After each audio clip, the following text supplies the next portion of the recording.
Hello guys, welcome back to the second day of the 15-day series. So నిన్న comment section లో comment చేయమని అడిగాను అనమాట, నాకేమైనా ఛాలెంజెస్ ఇవ్వమని చెప్పేసి.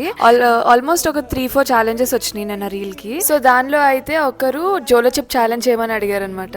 అది లాస్ట్ టైం ఇన్స్టాలో పోస్ట్ చేశాను, మా కజిన్స్ తో జోలో చాక్లెట్ ఛాలెంజ్ చేశాము. సిమిలర్ గా ఉంటుందని చెప్పేసి కొంచెం కొత్తగా ట్రై చేద్దామని ఇంకా వచ్చినాయి అనమాట సజెషన్స్. అవి పానీపూరి ఛాలెంజ్ అని, best out of waste crafts చేయటం కానీ. సో ఇంట్రెస్టింగ్గా ఆ క్రాఫ్ట్ అనిపించింది అనమాట. సో ఆ క్రాఫ్ట్ది ఈరోజో రేపో చేద్దామని చెప్పేసి ఫస్ట్ అయితే ఆ ఛాలెంజ్ చేసి వీడియో చేస్తామన్నమాట. సో నిన్నటి వ్లాగ్లో అయితే కొంచెం ఇంట్రెస్టింగ్గా ఏమనిపించిందంటే, ఒక డ్రాయింగ్ కాసేపు కలరింగ్ చేసుకున్నాను. దాని తర్వాత బయటికి వెళ్ళి షాపింగ్ కానీ వెళ్ళాము, అంటే టైం పాస్ కానీ వెళ్ళామన్నమాట. సో ఫార్మల్ డ్రెస్సెస్ అలా కొంచెం కాలేజ్కి యూజ్ అవుతుందేమని ట్రై చేసి చూసాం. అండ్ దాని తర్వాత చుంబక్కి వెళ్ళామన్నమాట. చుంబక్లో నాకు ఒక వాచ్ నచ్చిందని అమ్మ నాకు గిఫ్ట్ చేసింది. సో అంతే guys for today. Stay tune for tomorrow's vlog. Bye by.